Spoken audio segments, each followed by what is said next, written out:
Tac, transition, on est là, je te mets le son. Vas-y, dis bonjour. Ah, Bonjour. voilà. C'était le temps que le son traverse jusque chez toi et qu'il arrive dans le sud. Bon, on se retrouve ce soir pour finir la tier list des magnifiques Oui, avions. bien sûr. Voilà, donc on a quelques superbes spécimens à venir. Donc j'ai changé d'interlocuteur, toujours un spécialiste. On passe de Skiro à Argos, mais on sait que les deux sont des puits de science aéronautique Toujours. et de chars d'assaut. Donc là, on va un peu attaquer du lourd. On va faire des grands pays industrialisés. C'est vrai en plus. Et puis on va faire aussi quelques petits pays de merde qui ont pu aussi faire quelques ignobles avions. C'est ça la vraie démocratie. On a tout le monde a le droit à faire des trucs ignobles. Donc commençons. Alors, faut que je mette hop le diapo. Hop la transition. Regarde-moi cette beauté. Alors, qu'est-ce que c'est? À ton avis, ça vient d'où, tiens?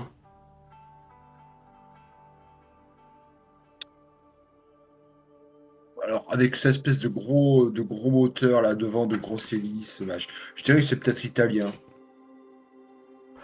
Eh bien non. Ou. Non, Ouais, les Italiens, les, Itali- Italien-hongrois. les Italiens, on les a déjà fait. Non, la Hongrie a pas d'avion. Non, on commence par le pays des gauchos, du Ah, tango, de Maradona, et des avions qu'on pourrait sortir bien sûr. des Picaros, plus ou moins. Il faut reconnaître ça à l'Argentine. C'est le seul pays, en termes de blindés d'avions, je pense que c'est le seul pays avec le Brésil, de façon plus récente. C'est Embraer, une grosse boîte brésilienne, mais voilà, c'est le seul pays avec le Oui, en Brésil vrai, ouais, ça, le nom me va. voilà, avoir gardé une certaine indépendance de ce point de vue-là en Amérique du Sud. Ceci étant dit, indépendance, c'est pas forcément réussite. Donc voilà le FMA Bombi. Donc en 1933, on demande un bombardier et on se retrouve avec un formidable monoplan monomoteur en contreplaqué avec mon magnifique train d'atterrissage caréné. Donc hop, je mets la prochaine Ouais, image. pourquoi l'aérodynamisme? Non, C'est parce que quoi? c'est de la merde. Non, non, c'est un avion de dessin animé, c'est pas manœuvrable, Oui. voilà. En fait, il sert qu'à la propagande, parce que c'est de la dope. Ça tient pas la route, et ils vont même finir par retirer la mitrailleuse dorsale au-dessus, parce que, en fait, voilà, le truc est tellement pas stable que ça tient pas debout. Donc, c'est de la daube, mais Après, par contre, moi, je trouve que je me demande si Georges Lucas, il s'est pas un peu inspiré, parce que c'est un peu R2D2, le machin dessus, quand même, la toile. c'est vrai, c'est vrai. Non? Ça fait Posé un là peu comme ça. ça fait un peu R2D2, Ça, non? ça fait un peu ça, effectivement, t'as raison. Une belle verrière, mais voilà, non, l'avion est absolument ignoble. Mais bon, c'est argentin. D'ailleurs, ils le remplaceront par une autre petite production locale, donc bon, bah c'est méritoire, on va dire. Sauf que bon, ça sort en 36, donc on croirait quand même qu'il a j'allais dire une guerre de retard, peut-être pas, mais une décennie de retard, on va dire. Donc, j'ai posé. Après, Vas-y. excuse-moi, mais je pense que, Mhm.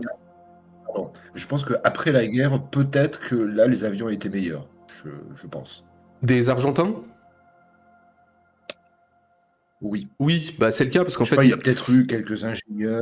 ils ont recruté quelques ingénieurs venus d'un grand pays. Le pays de Gerd Müller et de Voilà. voilà. Donc oui, oui, ils ont fait le premier avion à réaction du continent sud-américain dont j'ai oublié le nom. Je crois que c'est pas le Pulki ou un truc comme ça. Enfin bon bref. Donc oui, oui, ils ont fait des avions à réaction. Oui, oui, ils étaient bien mieux après la guerre. Ça s'est tassé très vite. Ceci étant dit, et donc Ah, j'ai demandé à ChatGPT, donc que ce soit sur les terrains de la Coupe du Monde ou de la Copa América, bataille le Brésil et l'Argentine, mais d'un point de vue aéronautique, qui domine le XXe siècle entre ces deux pays, et n'est-ce pas symbolique de la trajectoire de ces deux pays, finalement? La question est fascinante. C'est pas moi qui le dis. déjà. Ouais, Embraer, ouais, bah voilà, ouais. Ah, fondé en 69, d'accord. Et je crois que c'est le troisième constructeur d'avions civils après Boeing et Airbus, il me semble. Ok. L'Argentine de grand début avant le déclin. En 69. Ouais, pour le Brésil. Mais ah, tu vois, c'est bien ça, c'est le Pulki. Ouais, elle attire des ingénieurs allemands, l'Argentine, et conçoit des avions avancés. Elle attire. Ouais, elle C'est ça, attire. on se demande pourquoi. Hein. C'est très étrange. Ouais, ok. Et même partiellement, d'accord, ok. Ah, ils sont passés sous le contrôle de Lockheed Martin, ok. Limité. Symbole de trajectoire opposée, absolument. Par contre, j'apprécie assez la formulation. Les jets indigènes. Oui, bah après, il emploie les mots qu'il peut, hein, ça reste une intelligence artificielle. Mais symbole, voilà, symbole de trajectoire opposée. Ils ont su s'insérer dans l'économie mondiale, le Brésil, l'Argentine, finalement, c'est un peu de la merde. Voilà. Donc, voilà, c'est les avions. Voilà. Voilà. Donc, encore une fois, une question formidablement pertinente. Il n'empêche qu'il faut qu'on classe cet avion. C'est affreux. Hein. Ah, je trouve que... Vas-y, tu le mettrais où, toi? Alors, donc, on parle du Bombi. Oui, tout à fait. De son formidable...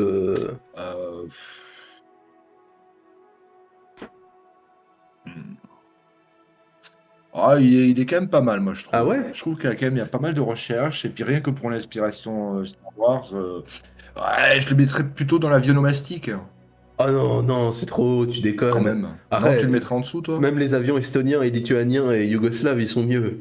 Ah non, non, un cran en dessous avec l'avion polonais, l'avion tchèque en contreplaqué. Moi, ça me paraît pas Ouais, mal. Moi, ça me paraît de sa place. Hein. ouais. Bah, tu es sévère, mais oui. Bon, Ah, sévère, mais juste. Allez, ça ira. Ça ira. Moi, pour moi, ça reste un avion de merde. Ensuite, qu'est-ce qu'on a? Alors, il faut que je fasse la transition. Ouh, regarde-moi ce magnifique avion. Tu as donc en face de toi le Renard R31. Alors, on pourrait se dire, pourquoi est-ce qu'on fait encore un avion balte? Hein, Renard. Ouais, encore une merde de Lituanie, mais non, c'est un avion belge. Le seul avion, d'ailleurs, Comme le renard. comme le Renard. Comme le renard, vous pouvez le laisser supposer. Et voilà, le seul avion proprement belge envoyé en 40. Alors on pourrait se dire que la bif est pas le moine, mais si, hein, la bif est le moine avec une gueule pareille. Tu te doutes bien que ça devait pas bien se passer pour les Belges, et ça ne s'est pas bien passé. En même temps, il avait fait son premier vol en 32. Voilà, et sur je crois qu'il y a eu une trentaine d'exemplaires construits. Bon, bah, ils feront tous leur dernier vol en 40, puisqu'il n'y en a pas un qui va survivre, que ce soit au sol ou en l'air. Alors, c'était de la merde. Hein. Il faut savoir que dès son entrée en service, il était tellement pas manœuvrable que t'avais une interdiction réglementaire de faire des acrobaties avec. Que sinon, tu t'écrasais tout de suite. C'est de la merde en tout point. En même temps, bon bah c'est belge. Hein. C'est pareil, on dirait qu'il a une guerre de retard. Je suis désolé hein, pour nos amis belges, mais bon. C'est quand même assez compliqué quand tu vas à la guerre en 1940 avec ça. De profil, je le trouve presque encore plus laid que de 3/4 face. Ah ouais, tu trouves? Ouais, celui-là, il va pas aller très haut, je pense. Alors, je trouve très laid, ouais. J'ai demandé. Alors, qu'est-ce que j'ai demandé? Alors, attends, faut que je remette notre petit chat GPT. Donc, j'ai demandé à chat GPT, effectivement. Alors, attends, faut que j'enlève le diapo. Salut, Hazard. Tac. Donc, quel est le plus grand malheur de l'histoire belge? Perdre en demi-finale de Coupe du Monde en 2018 ou envoyer le Renard R31 contre les Allemands en 1940? C'est une excellente question, hein, comme d'habitude. Très pertinent. Ah bah. Un peu provocatrice. Tu vois, il a deviné que j'étais un petit peu provocateur comme garçon. Perdre en demi-finale de la Coupe du Monde 2018. Oh oui, bon, immense frustration nationale. Et envoyer le Renard R31 contre les Allemands en 40. Immense, comme gravité A. Aïe, aïe, aïe. Voilà, donc le plus grand malheur de l'histoire belge, c'est évidemment l'envoi du Renard R31 contre les Allemands en 1940. Je suis pas sûr, mais désastre bon. Militaire et stratégique. Il s'emporte un peu, peut-être, non? Bah, j'en sais rien, après ça reste la Belgique. Hein. Mais ça montre l'impréparation militaire et l'infériorité technologique. Ça fait plaisir pour les Belges. Bien écoute, voilà, l'une des plus grandes tragédies du XXe siècle, bon, je sais pas, c'est peut-être un petit peu abusé, mais bon, Quand écoute, même. écoute, hein, c'est lui qui le dit. Surtout si on rapporte au Renard 31. Est-ce que franchement, le Renard 31 a été, enfin le non-emploi ou le mauvais emploi du Renard 31 est vraiment une tragédie du XXe siècle? Pas Non, sûr quand je même. pense qu'il pousse un petit peu la chose. Il n'empêche que on sera d'accord pour dire quand même que l'avion est assez ignoble. Euh, Moi, je le mettrais bien quand même avec son comparse bulgare, tu vois, le Dar 3. Je pense que c'est quand même un avion. Il a une guerre du retard, il est Oui, pas ouais, très beau. le bien nommé. Voilà. Je pense que le Renard 31 va rejoindre l'avion Non, Tario. ouais, je pense que le Dard et le Renard, je pense qu'ils sont faits pour aller Ça me ensemble. paraît pas mal. Il y a le bison polonais, maintenant il y a le renard belge. Écoute, ça me paraît pas mal. Non, il fait pas dans la demi-mesure, notre ami GPT. Donc, diaporama, maintenant, enchaînons. Regarde-moi cette beauté. Alors, on est sur du belge encore. Hein. Donc, tu as en face de toi le LACAB. C'est un gamin qui a des... Tu as le LACAB GR8 Dorifor. Donc une autre tentative de nos amis belges de produire un avion entièrement belge, hein, pourquoi pas. Bah alors encore un avion qui a l'air d'avoir une guerre de retard, hein, on sera d'accord. Alors là le but, c'était assez ambitieux, c'était de faire un avion multiplace, multirôle, multimoteur pour faire de la reconnaissance et du bombardement. Même la boîte principale, donc Renard, voulait pas faire l'avion parce que ça, je considérais que ça dépassait complètement les possibilités de la Belgique de faire un tel avion.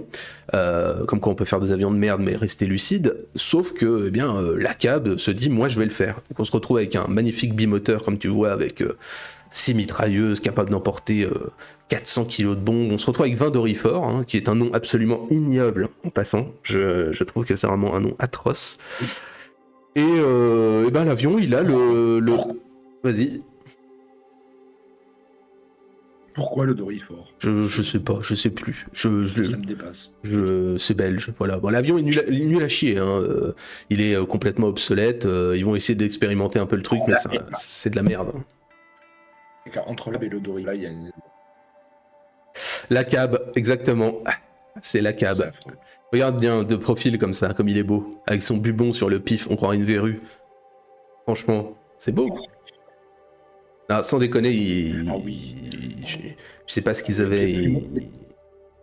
avec les moteurs énormes sous des petites ailes. Je sais pas ce qu'ils avaient. On dirait qu'ils voulaient vraiment avoir une guerre de retard. Encore une fois, je sais pas. Voilà. Il manquait sans doute des Dorifor pour stopper l'Allemagne. Ils se sont dit que c'était une bonne idée, mais c'est quand même assez. Voilà, c'est la Belgique. Hein, bon, voilà, on va pas se moquer. Ils font ce qu'ils peuvent. Ça reste la Belgique. Du coup, j'ai demandé à ChatGPT. S'il pouvait nous trouver un nom d'avion plus ignoble, grotesque et annonciateur que le LACAB GR8 Dorifor. Est-ce qu'il peut faire de l'humour, monsieur GPT?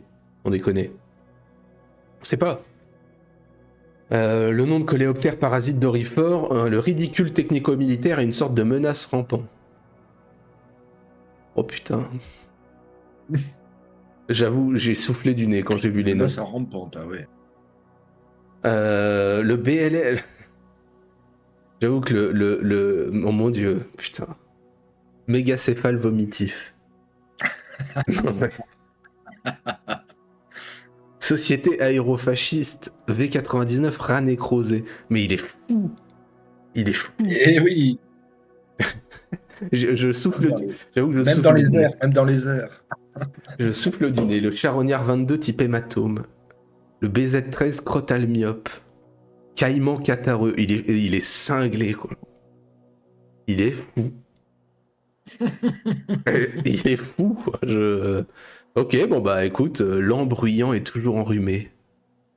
Un chasseur incapable de viser correctement, il tire un peu partout sauf sur sa cible. Mon dieu. J'avoue que le mégacéphale vomitif, j'ai un peu soufflé du nez vite fait quand même. Mais écoute, c'est l'humour. Bah on n'est pas encore remplacé par l'IA, hein, mais ok. Foucault Pédri, Caman Cataru, il est bien. Ok. Bon, sinon, l'avion lui-même, c'est de la merde. Hein. Je pense qu'on sera d'accord pour dire qu'on va pas le foutre très haut. Tu le mettrais où, toi, le Dorifort? Non. On le met en bas, non? Non, non, c'est une blague. Je pense qu'il va aller tout en Ouais, bas. ouais, ouais, ouais, en bas, en bas, en bas. Oui, oui.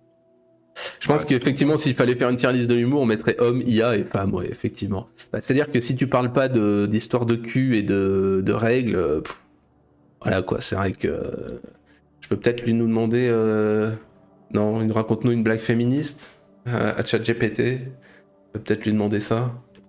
Tiens, hasard, si toi qui aimes l'humour, raconte-nous une blague féministe. Pourquoi les féministes ne jouent jamais à cache? Pourquoi? Alors, tiens, regarde pas, je te la fais, Edargos. Pourquoi les féministes ne jouent jamais à cache-cache? Oui. Parce que le patriarcat, on le cherche pas, on le démonte.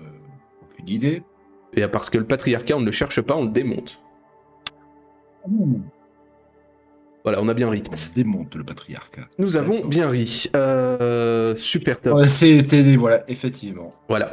Donc, il a bien compris l'humour féminin, ouais, c'est clair. Allez, tac, on enchaîne.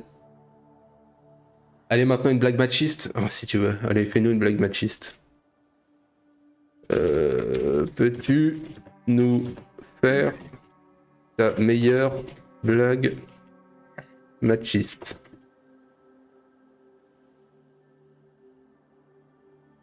Salut Alex. Mais c'est pas drôle. Ah, ah non, il n'y arrive pas. Putain, c'est chaud. C'est chaud. Non, bah tu vois, hasard, Il y arrive pas. non, il fait une blague, une version légère et autocritique d'une blague machiste. D'accord. Eh ben, j'espère que t'as bien ri, hasard, et j'espère que Alex, tu riras bien cette blague machiste adoucie. Voilà. T'as pas le résultat? Ah pardon, excuse. Oui, il faut que je fasse comme ça. Excuse-moi, hasard. Voilà. Maintenant, tu peux rire à gorge déployée. Je te laisse 3 minutes pour te tenir les côtes, et puis voilà, hein, parce que c'est hilarant. C'est vraiment... voilà.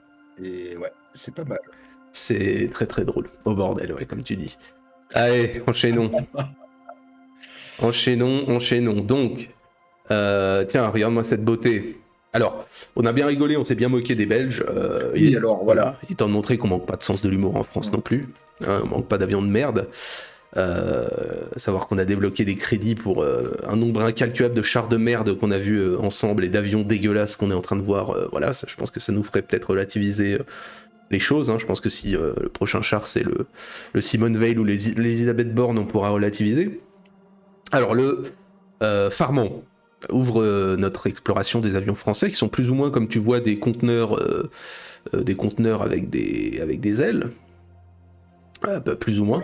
Voilà, je rappelle pour les moins coquins que ce truc-là, et il est mis en service en même temps que le B-17 hein, quand même. Voilà. C'est quand même assez symptomatique d'un pays qui pue la merde.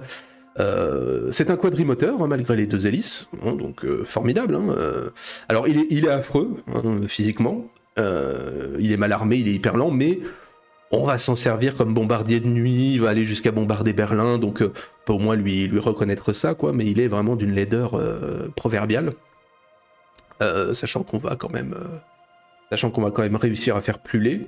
Je mets la deuxième image, bouge pas, tac, regarde-moi cette beauté. Magnifique avion, le pinacle de Il l'ingénierie n'est pas française. si gros que ça, en plus. Non, même pas. Non, mais c'est plus ou moins un conteneur à qui on a mis 2 ailes, hein. C'est plus ou moins ça. Donc, j'ai demandé, puisque on a l'alliance entre un physique disgracieux et une utilité réelle, un tempérament de feu à l'intérieur, j'ai demandé si finalement le F222 ne serait-il pas cette fille un peu disgracieuse du fond de la classe, mais qui cache bien son jeu, la carrosserie d'une Twingo mais l'âme d'une Aston Martin. Une très belle métaphore qui colle étonnamment bien au F222 quand même. Effectivement, une silhouette dégueulasse. Et un certain génie technique pour son époque. Hein.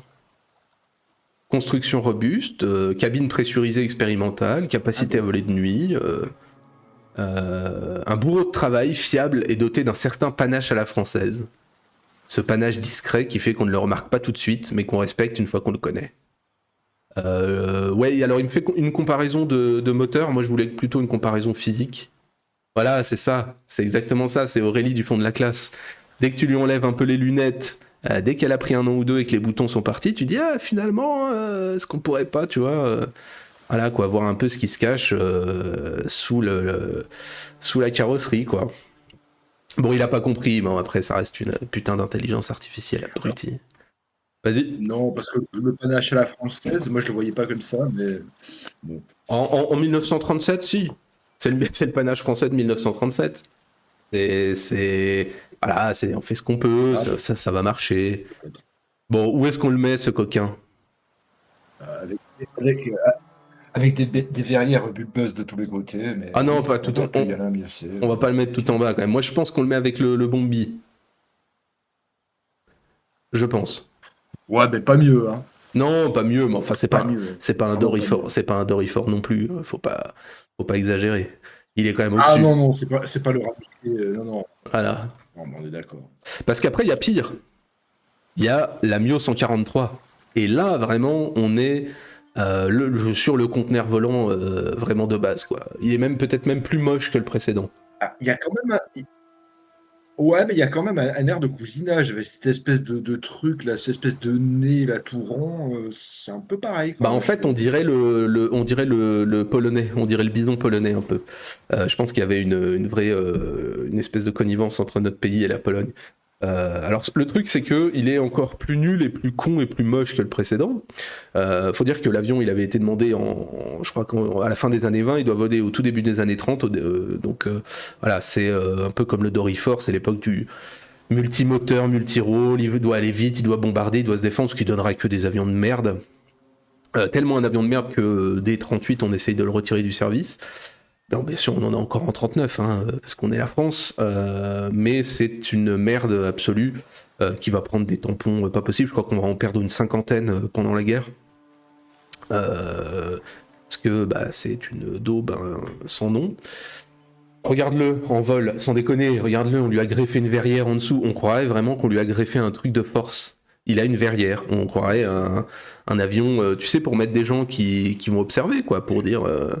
il est ignoble. Ouais, mieux. Bon, ça, je vais te dire, son truc, ça me fait penser un petit peu aux cabines des Zeppelin, tu sais. Oui, t'as tout à fait raison. Ouais, je te dis, on croirait une cabine pour admirer le paysage. Tu sais, tu prends quelques nantis et puis tu les mets dedans en disant, regardez, on va vous faire un vol, vous allez voir. Mais c'est pas un avion pour faire la guerre, c'est pas possible. C'est pas possible. À quoi ça sert de mettre un truc pareil? À quoi ça sert? Enfin, je ne sais pas. C'est le génie aéronautique français, j'entends, mais c'est quand même une daube, quoi. Et panache. la verrière 360, on est d'accord, c'est horrible. Tu te fais tirer dessus de partout. C'est fou. En plus, il n'y a même pas une mitrailleuse dedans. Enfin, je ne comprends pas. Ça doit avoir une utilité. En tout cas, j'ai pu lire un peu partout que c'était quand même unanimement considéré comme un avion de merde. Je pense quand même que là-dessus, la France a fait fort et on peut la respecter. Donc du coup, j'ai demandé à notre ami l'intelligence artificielle, je suis resté un peu sur la même idée. On va voir s'il comprend, mais je lui ai demandé si le F222 est cette fille un peu laide mais qui cache son jeu, est-ce que la Mio 143 ne confirme pas le biais de la physionomie entre laideur physique et laideur de l'âme? N'aurait-on pas là, dans ces deux productions aéronautiques, une confirmation et une infirmation de la sagesse populaire? Alors, une belle question entre métaphore esthétique et anthropomorphisme involontaire. Je vais loin sans le vouloir. Alors, il est plutôt disgracieux, effectivement, ça on l'a vu. Il avait des qualités réelles. On en a, oui. C'est le vilain petit canard, d'accord. Et la Mio 143, la laideur totale, effectivement, cockpit vitré en surplomb comme un kiosque mal posé, oui, effectivement. Allure générale d'armoire volante, on est plus ou moins d'accord. Lent, vulnérable, mal défendu, c'est une merde. Alors. Ouais, effectivement. Ah, c'est le piège de la physiognomonie. Aïe, je suis tombé dans le piège. Elle généralise à partir de cas isolés. Eh Eh oui, ouais, eh ouais. eh oui. Le Farman. Ah, tu sauras que le F222 te murmure: ne me juge pas, Maline, je suis plus solide qu'il n'y paraît. Alors que l'Amio 143 lui semble avouer: je suis aussi mauvais que j'en ai l'air. Magnifique. Mais ce serait folie de généraliser. Ah, D'accord. mauvais, je dirais pas ça, je dirais quand et moche, mais mauvais, non, Ah si, en même plus, pas. en plus, il est mauvais. Oui, non, mais bon, mais ça tombe sous le sens, mais surtout quand est moche, quoi. Mais je pense qu'il a très bien compris le mot physiognomonie. Hasard, c'est juste que il n'arrive pas à répondre à des trucs. Il peut pas. Il est programmé pour dire des trucs qui n'ont ni queue ni tête. Ma foi, bon, c'est pas grave. On a d'autres trucs abominables. Bon, on le met tout en bas. Hein. C'est de la merde. Je sais pas ce que t'en penses. Oui, oui, oui, oui, tout à fait. Allez, allons-y. Allons-y et continuons notre exploration des abominations, puisqu'il y en a Ah non, mais encore. oui, au fond du trou. Attention, t'es pas prêt pour le prochain. Hein. Tiens, regarde-moi cette beauté. C'est français. Non. Ouf. T'as vu ça? Encore un exemple de panache, ça fait plaisir. Le panache, le Sud-Est SE100. Alors pourquoi Sud-Est soudainement bon, bah, c'est à l'époque, c'est la Société nationale de construction du Sud-Est. Là, c'est à l'époque de la nationalisation du Front populaire. En fait, ils vont réunir tous les avionneurs pour rationaliser un peu le truc. Donc la bonne idée, c'est de demander à une entreprise publique de faire un avion. Donc voilà. Alors, on peut se rassurer, hein, c'est pas la faute des fonctionnaires. Cette abomination était déjà quasiment aboutie. Je crois que c'était chez Lioré et Olivier. Ça devait être un Léo quelque chose, Léo 50. Alors, il est affreux, mais le truc, c'est que. Mais il représente. Parce Vas-y. que ça, c'est un prototype. C'est un- Excuse-moi, ça, c'est une production de série, ça, ou c'est un prototype? Non, non, mais n'hésite pas à me couper. C'est un prototype. En fait, il est affreux, Ah bon? mais tu vois, il était en essai. C'est assez fou, hein, parce que pour un avion français, on devait lui coller, je crois, 6 canons de vin dans le nez, 2 en position arrière, donc ce qui est un truc absolument jamais vu en France. En fait, l'avion était censé arriver, je crois, en 41. Donc bon, bah, je crois qu'on peut imaginer la suite et bah, le fait qu'on en était encore au stade du prototype quand les Allemands sont arrivés. Bon, c'est toujours difficile de juger un prototype, mais a priori c'est un truc qui volait assez vite et bien avec 8 canons de vin, donc dit comme ça on dirait presque que c'est pas français. Tu le connaissais pas, bah c'est le but, Lazare, c'est le but. Hein, mine de rien, derrière la tier list, c'est aussi là pour faire découvrir un peu des avions. Alors j'ai pas de deuxième photo, je l'ai juste en planche à dessin. C'est vrai qu'il est absolument affreux. Hein. On dirait vraiment qu'il est pas fini, on dirait qu'il a fondu au niveau de l'arrière. Mais semble-t-il que bon, il a une sale gueule, hein, mais ça devait être un bon avion, malgré son faciès d'avorton absolu. Ça devait être un bon avion une fois terminé. On n'aura jamais l'occasion de le savoir, hein, puisque voilà, de toute façon, il est jamais abouti. Voilà. J'ai demandé. Non, non, ça, a priori, ça décrochait pas. Non, de ce que j'ai lu, le prototype avait vraiment des performances plutôt correctes et il aurait été armé d'une façon absolument incroyable pour un avion français. On avait toujours l'habitude d'avoir ces canons rachitiques sur les chars et ces armements ridicules sur nos avions. Mais non, de ce que j'ai lu, il promettait plutôt. Bon, après, je suis pas expert non plus, hein, mais. Donc j'ai demandé. Le Sud-Est SE100 et son délai de production trop étendu n'est-il pas la marque de la faillite de la politique de nationalisation de l'aéronautique du Front populaire et par-delà une bonne raison de soutenir la privatisation des secteurs de la défense contre des fonctionnaires ayant tendance à fournir trop peu d'efforts? Question pertinente. Ah non, il me l'a pas dit là. Ah, merde. Ouais. Alors, pourquoi un délai de production si long? Réorganisation industrielle, sous-investissement chronique, changements doctrinaux. Alors, dans le contexte d'urgence, oui, oh bah, il va prendre la défense du Front populaire. Il n'est pas prouvé que le privé aurait mieux fait à court terme. Voilà, prenez ça dans les dents, les privatiseurs.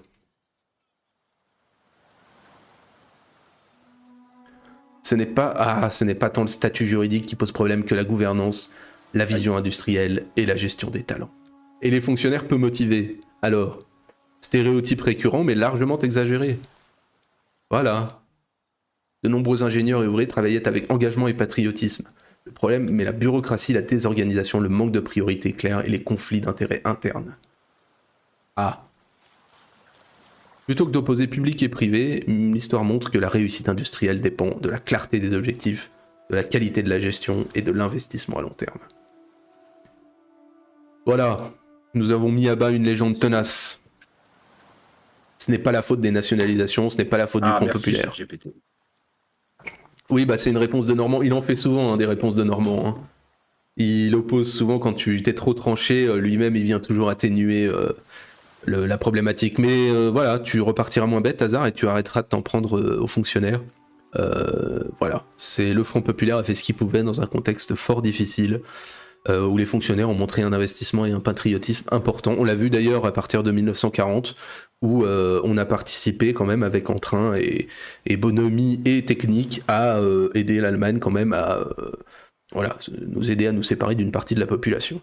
Donc sans la police, on n'aurait pas pu. Merci ChatGPT. Hein. Eh oui, grâce à lui, tu vas pouvoir basculer en grand admirateur du Front populaire. Bon, où est-ce qu'on le met, Dargos ? Voilà, à ce pouvoir brillant. Oh ben bas, très bas. Ah, t'es dur, on va voir que des trucs tout en bas. Moi, je le mets pas tout en bas. Pour le c'est ça le problème. En même temps, est-ce que côté merde, franchement, c'est compliqué de les positionner plus haut. Moi, je le mettrais presque en moyen. Hein. Ah. Il est pas très beau, mais c'était un prototype prometteur quand même. Entre les deux. Ouais, mais c'est quoi ses caractéristiques? Qu'est-ce qu'il faisait? Chasseur bimoteur, jaune. Allez, jaune, ok, ça roule.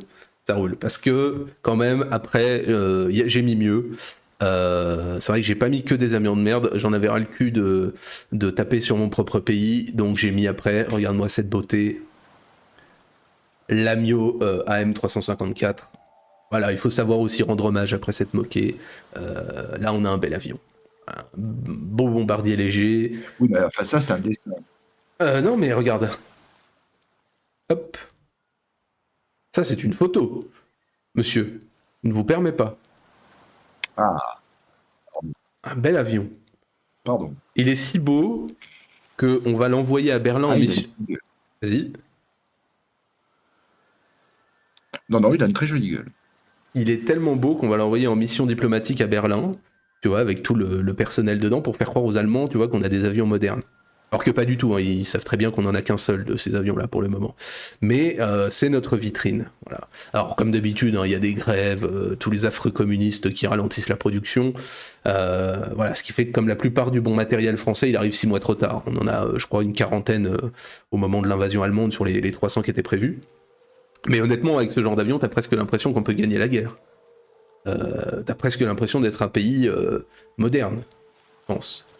En tout cas, je trouve que là, on a quand même une réussite esthétique et technique. Je trouve, titre personnel. Il me fait un peu penser, je sais pas si c'est moi, mais j'ai l'impression que la dérive derrière, ça me fait penser un petit peu, vite fait, aux espadons de Black et Mortimer, non? Un peu. Ouais, il y a de ça, il y a un peu de ça. Il y a une vibe, non? Ouais, il y a un peu de ça. Il fait penser un peu au B-29, ouais, en plus petit, quoi. En modèle réduit, mais là, t'as un beau bombardier léger, quand même. Là, je dis, quand même, bravo. Du coup, j'ai demandé à ChatGPT, hop, les communistes n'en sont-ils pas en partie responsables des retards de production de l'Amio? Cela ne rejoint-il pas leur curieuse amnésie collective quant au pacte Molotov-Ribbentrop? Alors, ce qu'il dit, j'en ai aucune idée. Ces deux thèmes. Oui. Alors, voyons ça en détail. Les retards de production. Bombardiers modernes pour leur temps, on est d'accord. Production plombée par plusieurs facteurs industriels, politiques et militaires, dont certains n'ont rien à voir avec les communistes. Mon œil. Difficultés de matériel, donc problème de motorisation. Bureaucratie, grève et conflits sociaux. Voilà, il y a eu effectivement des grèves dans l'industrie aéronautique dans les années 38-39 qui ont contribué à ralentir la production, notamment à cause de la forte politisation de certains syndicats ouvriers. Prends ça. Rôle des communistes dans les grèves et industrie de défense. À partir du pacte Molotov-Ribbentrop, le PCF adopte une ligne défaitiste. Cela a entraîné, comme on le sait, une opposition ouverte à la guerre contre l'Allemagne nazie, des sabotages, l'interdiction du PCF.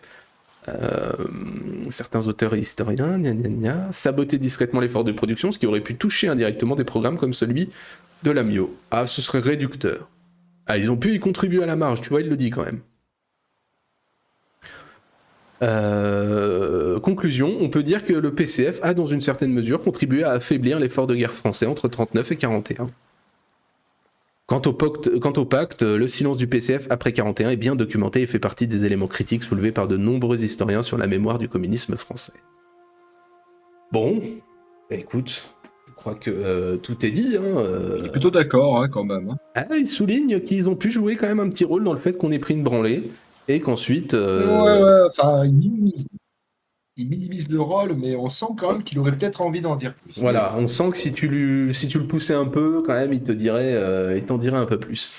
Il va pas dire le contraire quand même, mais effectivement, il aurait du mal à nous dire le contraire, mais voilà, on a fait parler ChatGPT quand même.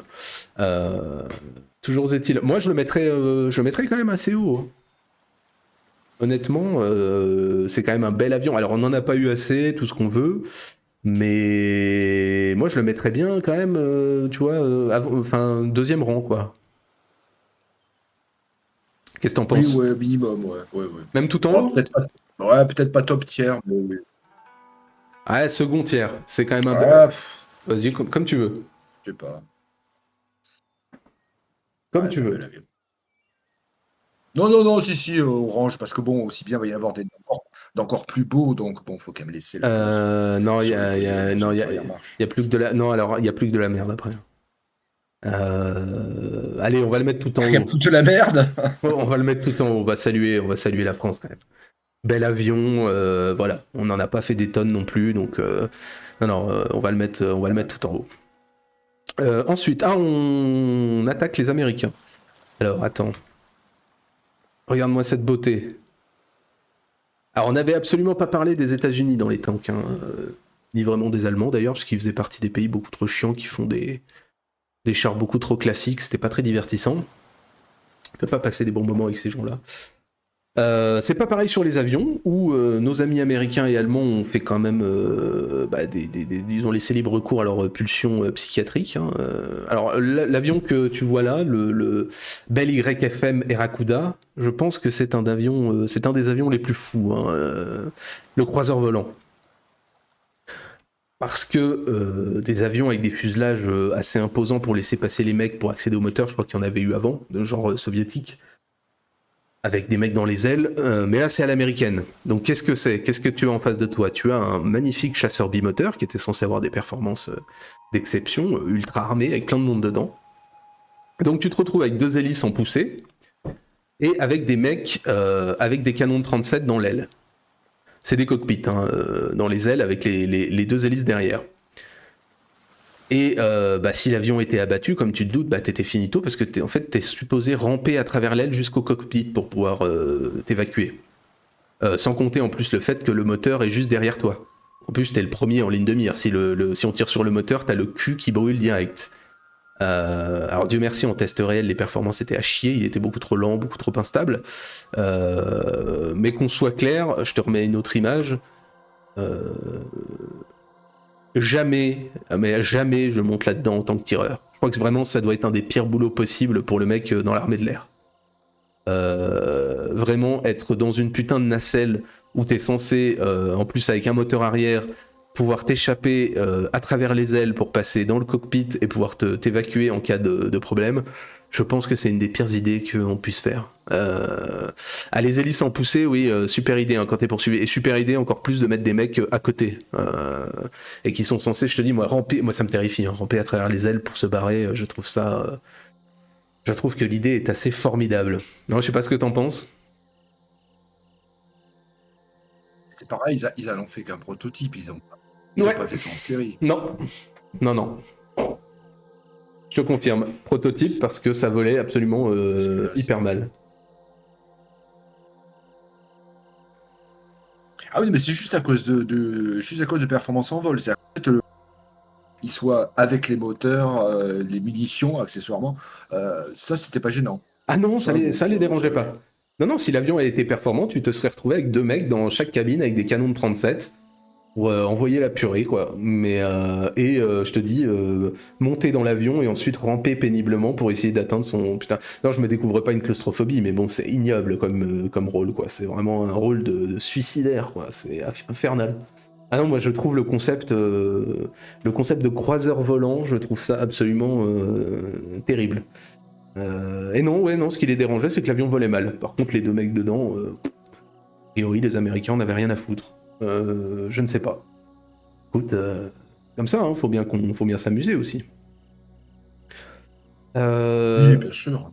Donc du coup, j'ai demandé à ChatGPT, au coût horaire du jour et considérant les risques, pour combien par mois en euros est-il raisonnable d'occuper un poste de canonnier en nacelle dans un Bell YFM-1 Erakuda en cas de guerre?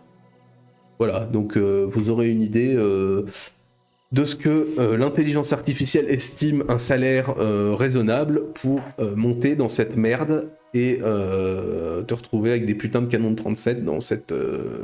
sans issue de secours, comme il dit, quoi. Alors, pour estimer une rémunération mensuelle raisonnable, salaire militaire, prime de risque, précarité du poste, coût horaire. Ok. Ok. Donc, ouais, ajustement pour risque de mort quasi certain.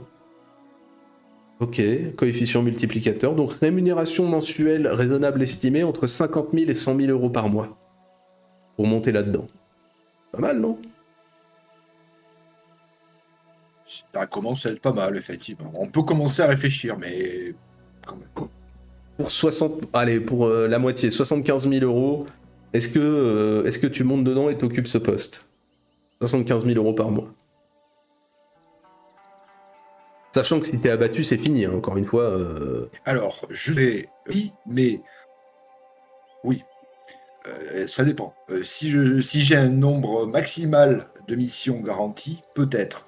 Maintenant, si je dois monter là-dedans tous les 3 jours, Ah oui, si c'est un vol mensuel. Ah bah ouais, non, non, mais c'est à l'américaine, hein, tu fais une mission tous les 2 jours. Hein. Bah écoute, pourquoi pas. En tout cas, voilà, vous saurez que je pense qu'il y a des postes tout aussi suicidaires à l'heure actuelle dans les armées ukrainiennes et russes qui sont sans doute pas aussi bien rémunérés. Mais voilà, à l'heure actuelle, ce serait un coût de 75 000 euros par mois pour faire monter des mecs là-dedans. Ça fait cher quand même, hein, pas se mentir. Ceci étant dit, il est esthétiquement pas si affreux. Hein. Enfin, je le remets, mais je trouve que il est pas si moche. Hein. Non? Je sais pas, je trouve qu'il a une certaine il est allure. pas moche. Non, mais non. Ouais, moi aussi, je le trouve pas si moche que ça, mais je pense que c'est plus dû à l'implantation des moteurs et surtout la bizarrerie en fait, des canonniers, quoi, à cette place-là. Ça fait bizarre. Ah, Et mais sinon, bon, il est pas affreux. le concept est délirant. Hein. Je sais pas qui a eu l'idée, mais c'est vraiment. Alors attends, où est-ce qu'on le met? Où est-ce qu'on le met, ce petit coquin? Moi, je le mettrais bien au milieu quand même. Le concept me fait. Ouais, ouais, l'avionomastique. Ouais. Ouais, le concept me fait un peu rire aussi. Et puis, il est pas si moche, voilà. Bon, après, le poste à occuper est suicidaire, mais bon, écoute, on l'a jamais vu, donc voilà, peut-être que finalement, c'était une bonne On idée. sait Hein. pas. Ah, on est. Oui, Eh, peut-être, on sait pas. il y a des experts qui y ont pensé. Est-ce que t'es expert? Bon, Ah non, non. et voilà. Pas comme eux, pas à ce point-là, non. Voilà. Bon, c'est pas eux qui montent dedans, hein, les mecs qui le construisent, donc voilà, Non, ça j'ai bien compris aussi, mais... peut-être que sinon ils auraient réfléchi autrement, mais on est sur un avion sympathique. Allez, passons à la suite. Ah, encore une beauté. Un Voilà. concept, ouais. Le XP-56. Voilà. L'intercepteur de nouvelle génération. C'est quand même beau. Tu vois, cahier des charges, il faut que ça dépasse les 800 km/h avec une hélice arrière. Tu te retrouves avec un moteur propulsif, une forme d'aile volante, un fuselage en magnésium. C'est l'avion de demain, mais en moche. Hein, je te mets la deuxième image, tu vas voir, regarde-moi cet avorton. Pareil, on croirait qu'il a été saucissonné en deux, là. On croirait qu'on l'a découpé. Oula! Mais c'est l'avion de Ah, demain. mais c'est pompé sur le Comet, non? Ah non, non, non, non, non, je pense pas. Je pense pas. Au vu des dates, non, non, je pense que c'est vraiment un hasard. Le comète est sorti, je pense, comment dire, au même moment. Alors, il était en concurrence, parce que bon, qui dit cahier des charges dit concurrence, avec des avions qui étaient encore plus laids, mais on peut pas parler de tout, et puis surtout les autres avions qui étaient encore plus laids, j'avais regardé, bah eux ils volent. Celui-là, le problème c'est qu'ils volent pas en fait.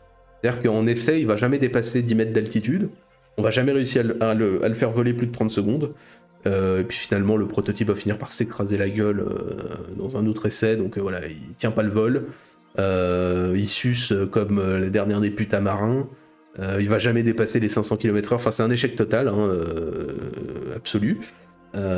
Mais on a l'impression qu'il est à l'envers, ouais, c'est clair, c'est clair, c'est clair.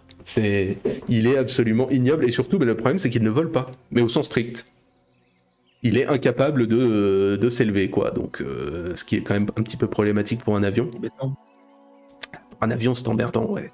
Et je te dis, je crois qu'ils arriveront jamais à le faire voler plus de quelques minutes.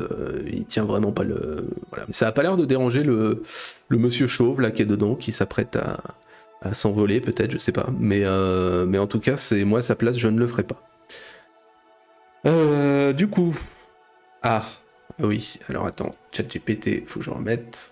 Qu'est-ce que je lui ai demandé? Tac. Alors, je vire l'image de cet avion mal né. Donc, le XP-56 Black Ballet, de son surnom. De par la comparaison entre son surnom et la réalité de sa médiocrité, n'est-il pas un témoin des voies choisies par le soft power américain pour emballer soigneusement des produits médiocres? Hein, on les connaît, ces salopards, ils aiment bien mettre des jolis noms à des trucs qui sont ignobles. Alors... Ah bah là il est... Oh putain la vache, il est concis. Hein. Oh merde. Si on élargit cette idée au soft power américain, on peut effectivement voir un parallèle. Beaucoup de fois, les États-Unis ont su utiliser une communication, un storytelling, une mise en scène très efficace pour vendre des idées, des technologies, des produits culturels ou même politiques qui ne sont pas toujours aussi impressionnantes ou solides qu'ils le prétendent. Voilà. Le XP56, avec son nom ambitieux et ses performances décevantes, illustre bien ce décalage entre l'image projetée et la réalité. Voilà, bah c'est du marketing, quoi. Bon, c'est une réponse de merde, mais c'est pas grave, vous aurez compris l'idée, quoi. Non, vous aurez compris que les Américains essayent de nous enfumer en mettant des jolis noms à des produits merdiques. Voilà, qui n'a pas mangé un bol de Coco Pops, hein, le nom est sympa, c'est dégueulasse. J'imagine que c'est américain, j'en sais rien. Ça devait être fait par Kellogg's, non, les Coco Pops? Qu'est-ce que t'en penses? Enfin, là, par contre, oui. Par contre, le truc qu'il y a, c'est que je suis vraiment pas sûr qu'il était destiné à l'export, ce machin. Ah Pas non, sûr. non, il était destiné aux armées américaines, mais par contre il était destiné à voler, ce qu'il n'arrivera pas à faire, ce qui est embêtant quand même.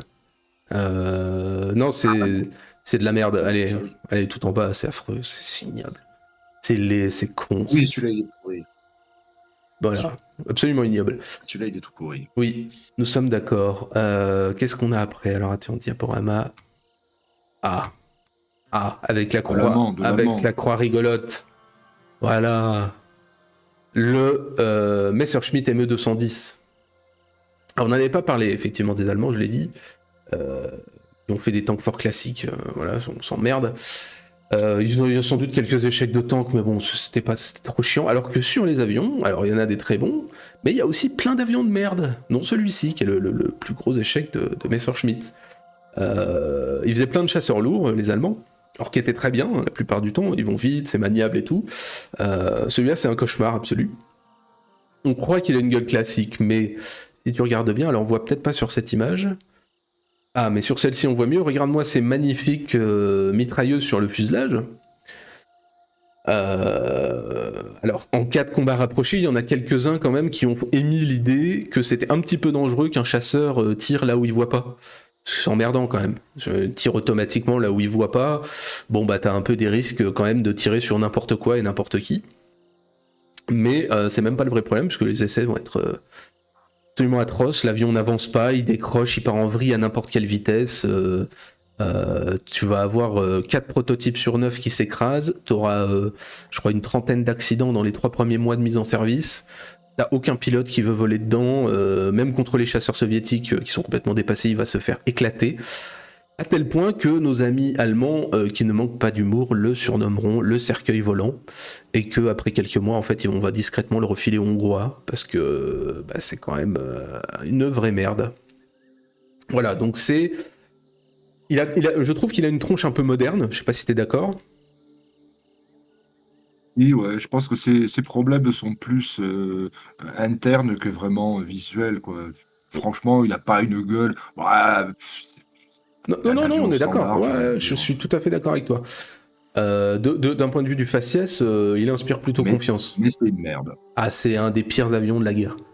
Vraiment, le truc s'écrase tout le temps. Je te dis, si tu finis par le filer aux Hongrois, c'est que, bon, bah voilà, c'est quand même de la merde, quoi.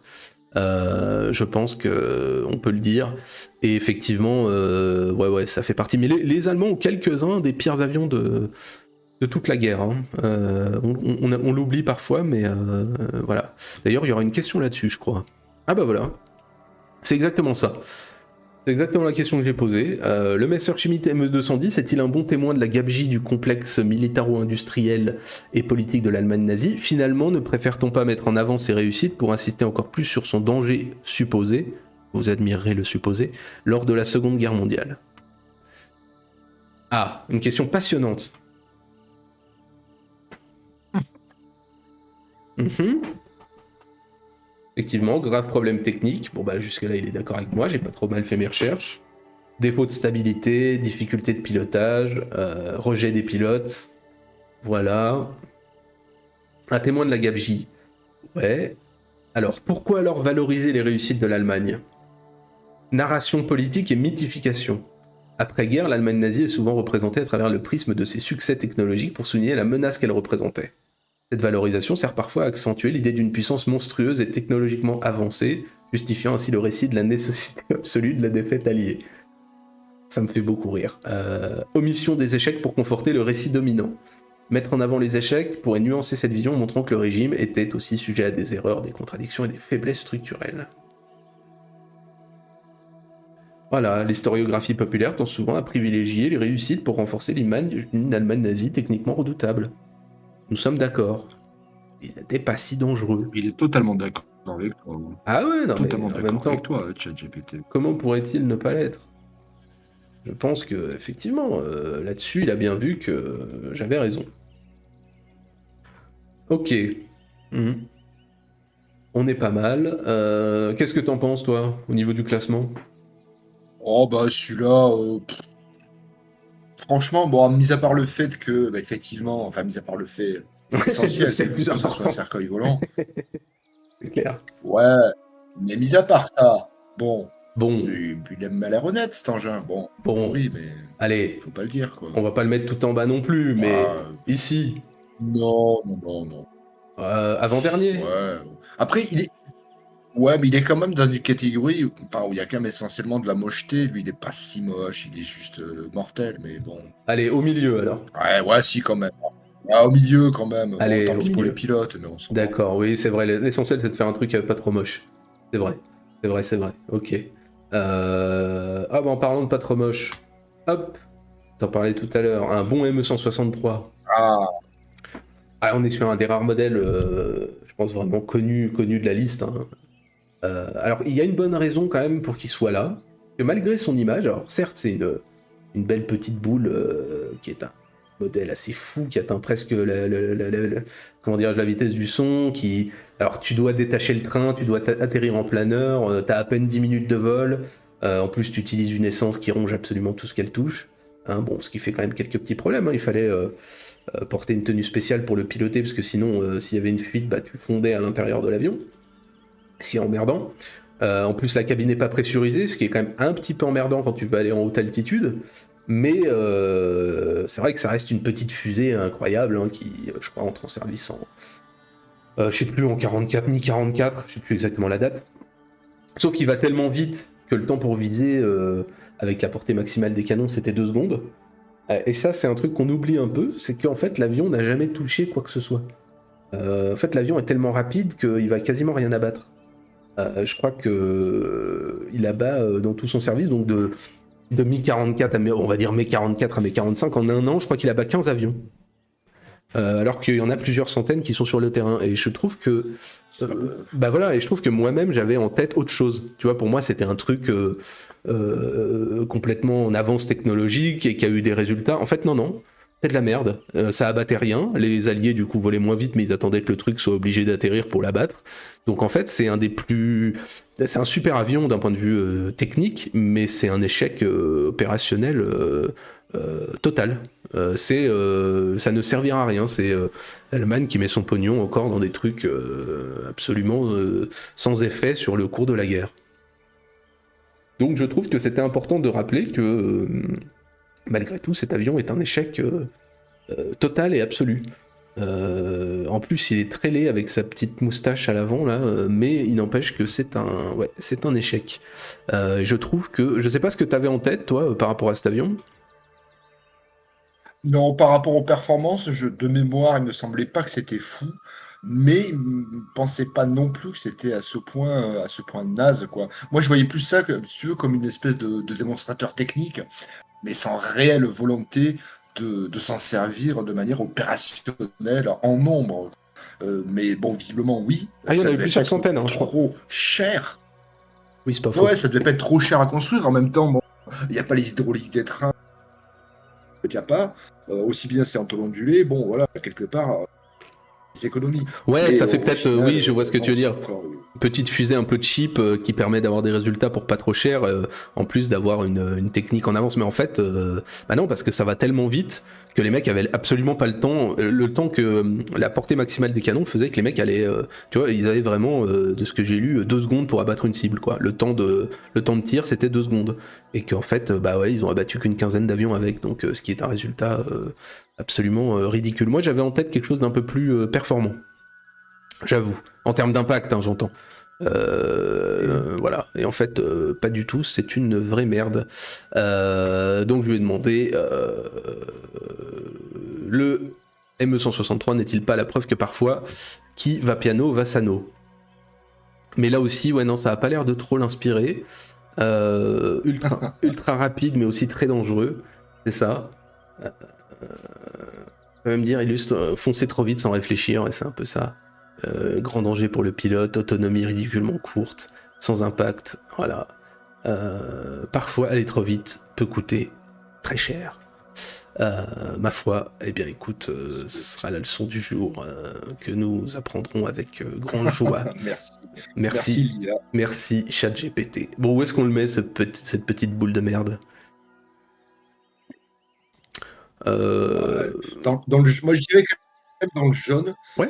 parce que bon, il a quand même vu le service et il a fait 2 bricoles. Pas grand-chose, mais plus que les autres, quoi, Non, pas de problème. Non, puis quand même. c'est un sacré exploit technique, hein, ça c'est clair. Hein. Après, voilà, d'un Ah, point de vue opérationnel, disons que lui, il volait, quoi. C'est déjà, c'est pas longtemps. voler, c'est déjà pas Mais mal. oui. Pas longtemps, mais il volait, c'est vrai. Non, voilà, mais quand même. Non, t'as raison. Allez, ok, ça me va. On fait comme Mais ça. c'est une merde. Ensuite, ah bah tiens, on dirait un énorme god avec des ailes. Tu as devant toi le magnifique HE-177. Que peu de gens connaissent, hein. Peu de gens connaissent ce magnifique Griffon, alors qu'il a été produit quand même à plus de 2000 exemplaires. Alors c'est un magnifique bombardier quadrimoteur. Le problème c'est que c'est un bombardier quadrimoteur à 2 hélices, comme tu peux le voir, pour réduire un peu la traînée, pour le rendre plus aérodynamique, à la française un peu, sauf que 4 moteurs dans seulement 2 nacelles, ça surchauffe complètement, et avec des nacelles trop petites en plus pour y mettre des pare-feux. Donc il va gagner le doux surnom de briquet de la Luftwaffe par les équipages, puisque même en plein hiver russe, il arrivait à flamber, c'est-à-dire que par moins 40, il arrivait à prendre feu quand même. Donc c'est une merde absolue qui va finir en bombardier naval. Donc voilà, ça devait être un bombardier stratégique, mais on va en faire un bombardier anti-navire parce que finalement le truc est une boule de feu possible et probable. Donc encore une fois, opérationnellement, c'est un des pires avions de la guerre.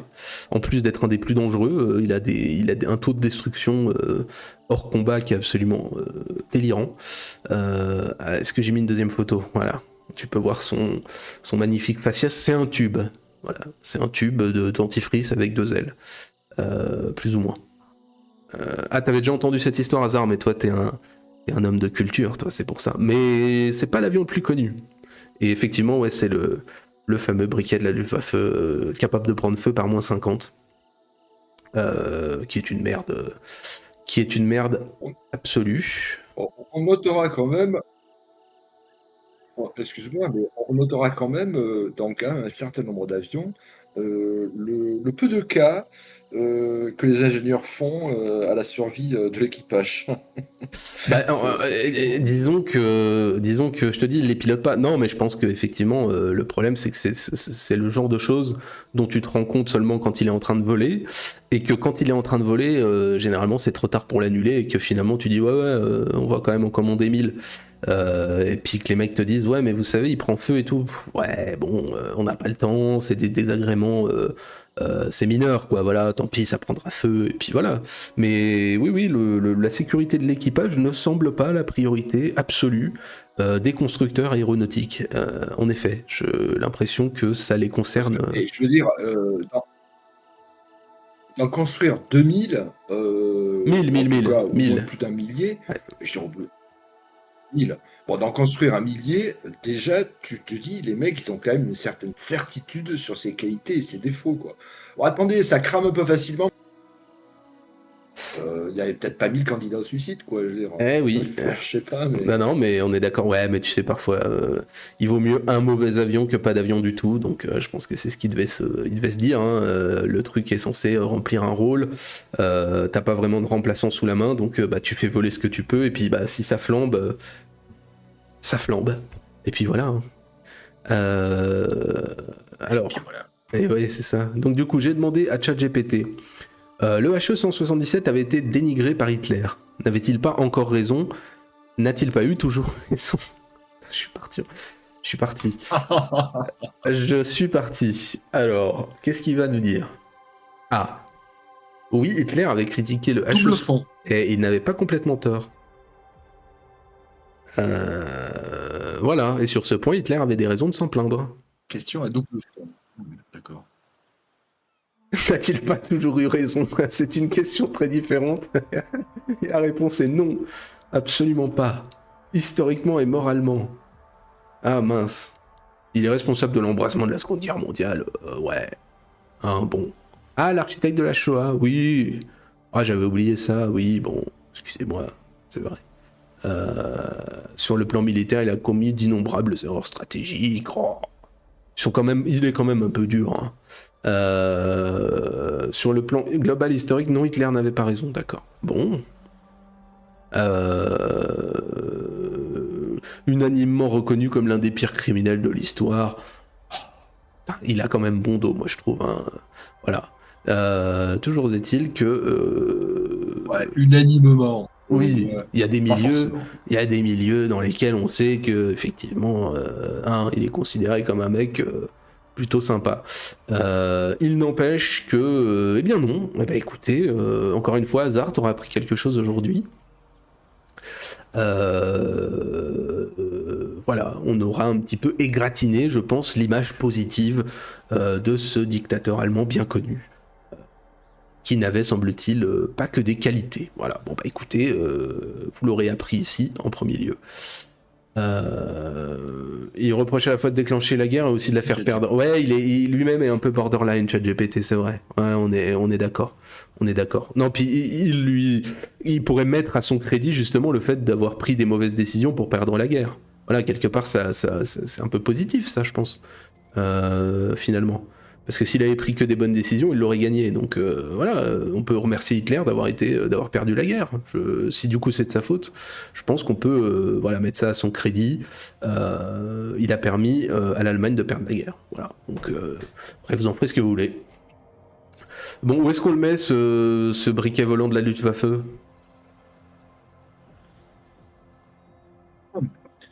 Alors, le God,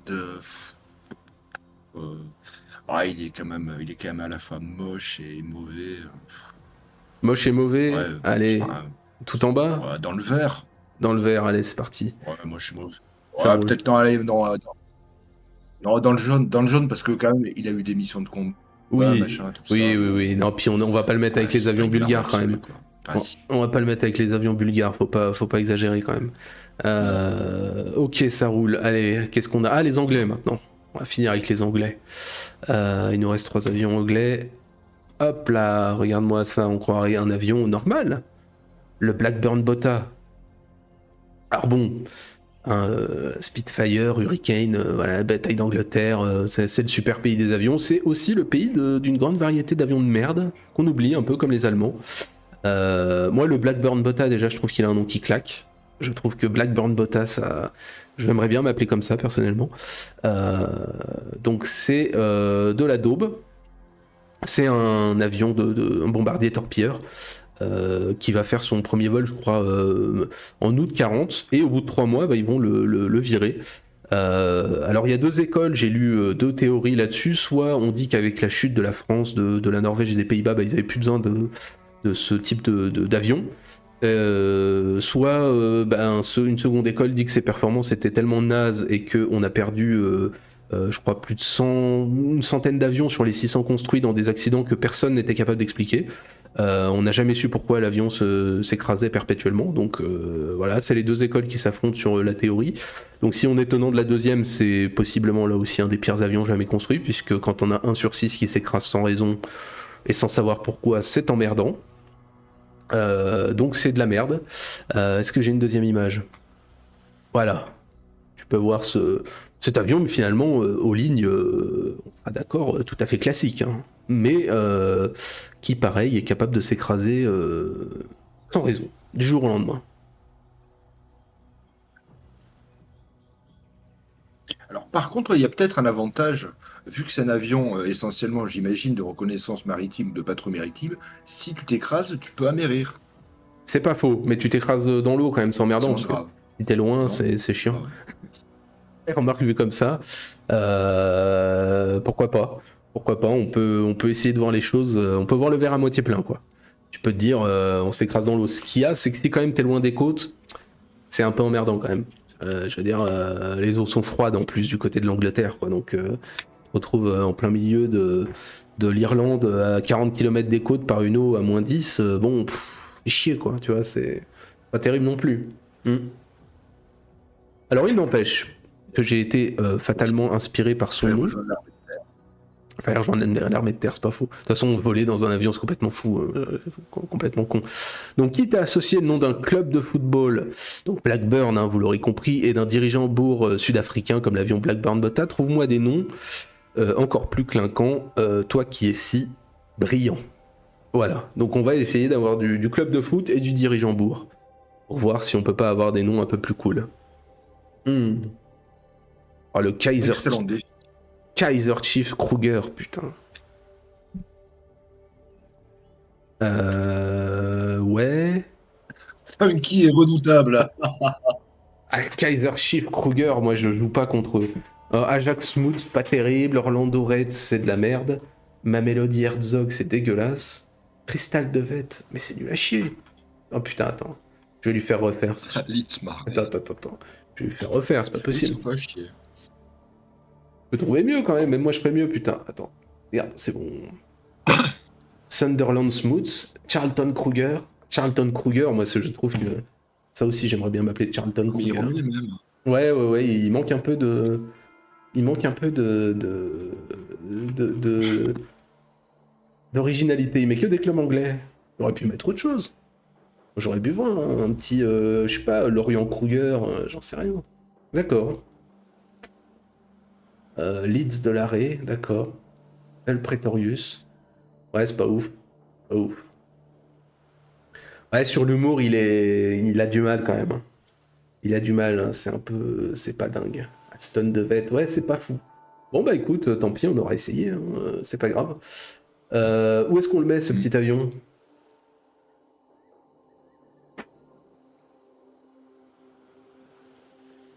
Ah, compliqué celui-là.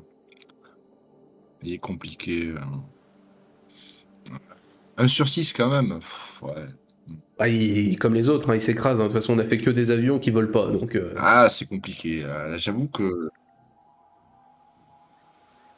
ouais, soit ils volent pas beaucoup, mais ouais. soit ils volent mal, soit ils prennent feu. Donc Pff, Ou soit ils sont moches. Ouais, Ah, au ouais, dans milieu, le jaune, je dirais dans le dans le jaune. jaune. Allez, dans le jaune aussi, Dans le allez. jaune, tant pis. Allez, tant pis pour lui, il ira dans le jaune, c'est pas grave. Ça lui va Ouais, bien. après, tu peux le surclasser un peu si tu veux. Allez, au milieu. Blackburn Botta, pour le nom, pour sa gueule, il y a pire. On a vu pire, on a vu pire. Ouais, rien que Euh, pour le nom, allez. allez, j'aime bien son nom. Pour le panache, voilà. Voilà. Qu'est-ce qu'on a après? Ah, le Fairy Battle. Alors le battle, c'est l'avion que tu penses bon comme ça quand tu le vois, mais qu'il est pas du tout. Donc tu as en face de toi un magnifique bombardier triplace, pas mal produit, je crois qu'ils en ont fait plusieurs milliers. Une arme miracle qui vole très loin, qui a d'énormes réservoirs, qui ressemble plus à un chasseur finalement qu'à un bombardier.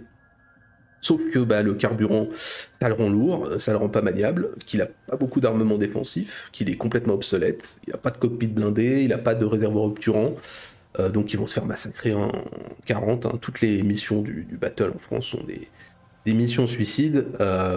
C'est pas forcément un avion en dessous de tout, parce que le bombardier en piqué, c'est comme les Stuka, hein, ils vont prendre des pilules.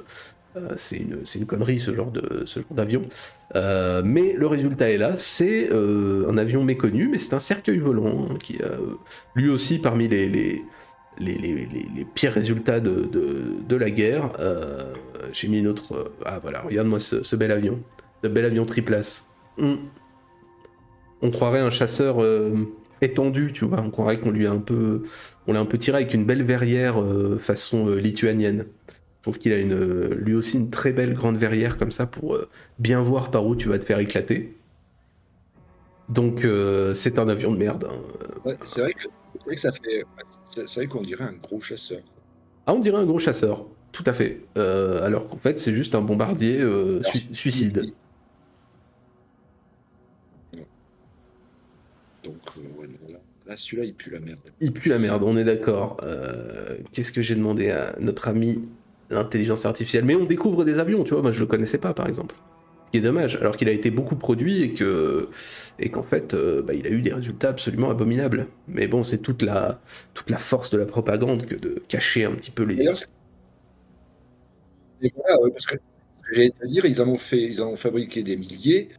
Pour autant, effectivement, il est passé plus ou moins sous les radars de toute l'historiographie post-guerre, quoi. Je dirais, personne n'en parle, alors qu'ils en Non, ont fait des milliers. non, Que personne n'en potentiellement, parle. il y a des milliers de pilotes et des mitrailleurs, des machins, ils sont 3. Ok, pourquoi pas. Mais du coup, s'ils en ont produit des milliers, t'as au moins 3000 mecs volés là-dessus. Et ça commence à faire du monde au niveau aérien. Ah, on est Ouais, d'accord. non, Ah non, mais on est c'est d'accord, c'est complètement ignoré. c'est aussi le but de ces tier lists que de voyager un peu dans ces magnifiques machines méconnues. Voilà, donc, alors, qu'est-ce que j'ai demandé à ChatGPT? Alors, le Ferret Battle, ouais, il faut choisir ses mots soigneusement, parce qu'effectivement, le Ferret Battle est plutôt le Ferret Battled, en fait. Donc, est-ce qu'il peut pas nous trouver d'autres choses au nom trompeur? Euh, Bien plus souvent battu que battant. Voilà, il a compris la blague. Ouais, mais bon, ouais, Panzerfagenmoos, effectivement, c'est vrai qu'il est surnommé Souris, d'accord. Market Garden, le marché fut vite vers. Oh putain, oh la vache. Oh merde, d'accord. Eh ben écoute, j'espère que tu as bien ri grâce aux exemples choisis par Ouais, là, ChatGPT. je pense que tu touches un peu ses limites, là, quand même, hein. Je suis d'accord, je suis d'accord. Les noms ont du pouvoir, ils peuvent devenir ironiques, voire ridicules. Bah oui, mais j'aurais bien voulu qu'ils nous trouvent des choses un peu plus.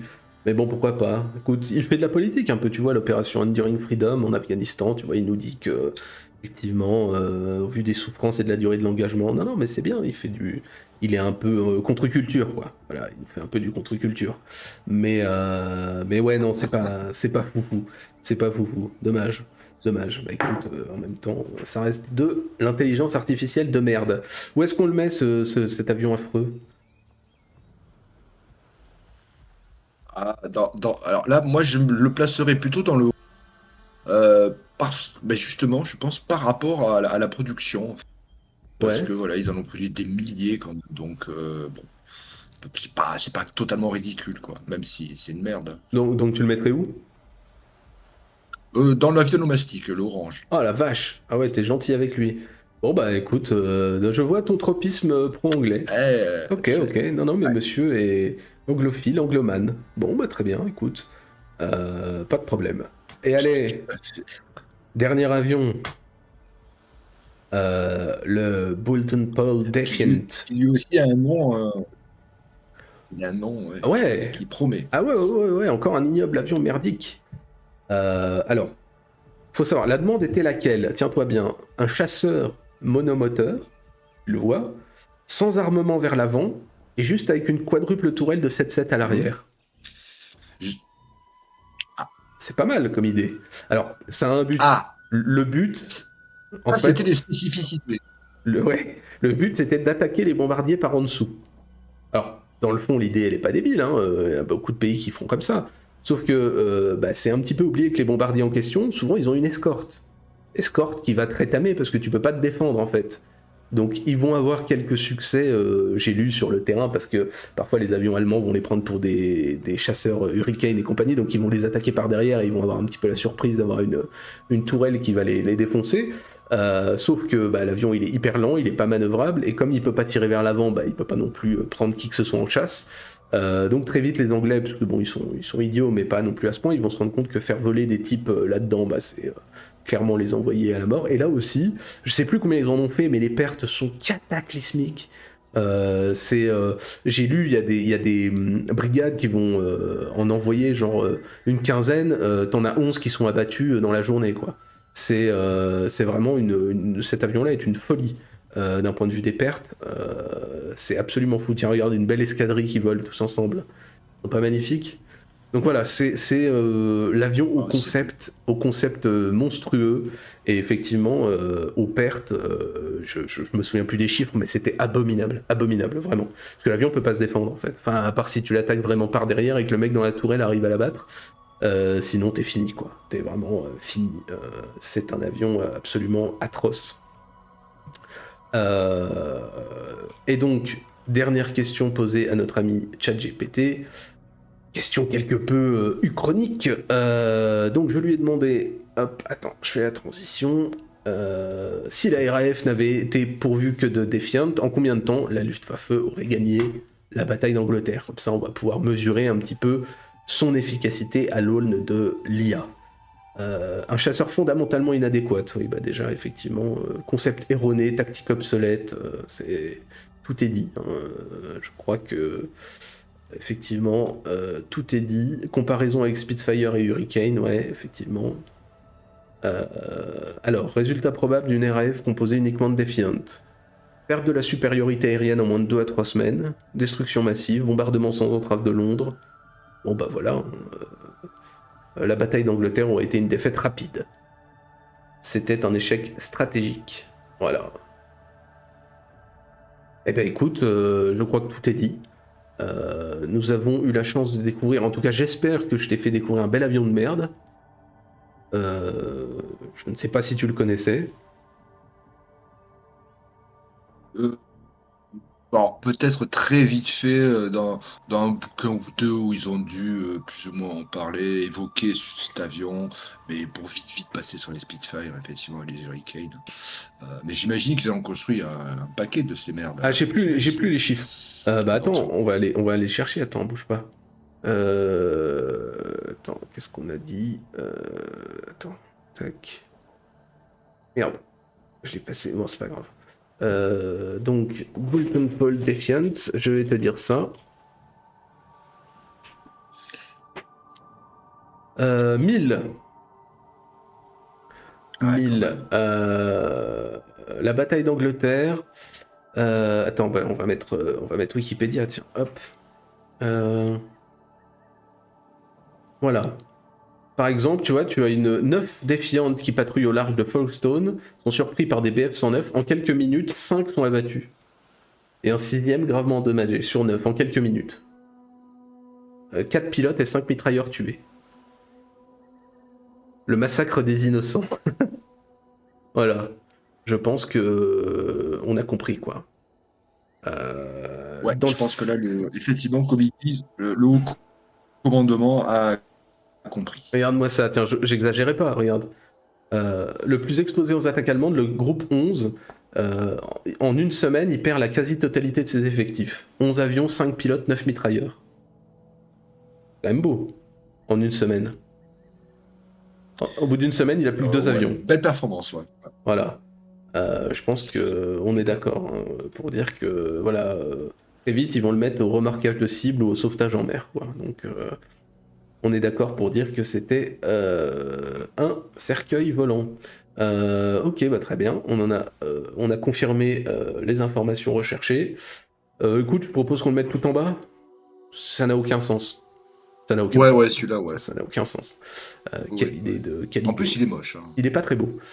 Il est pas très beau.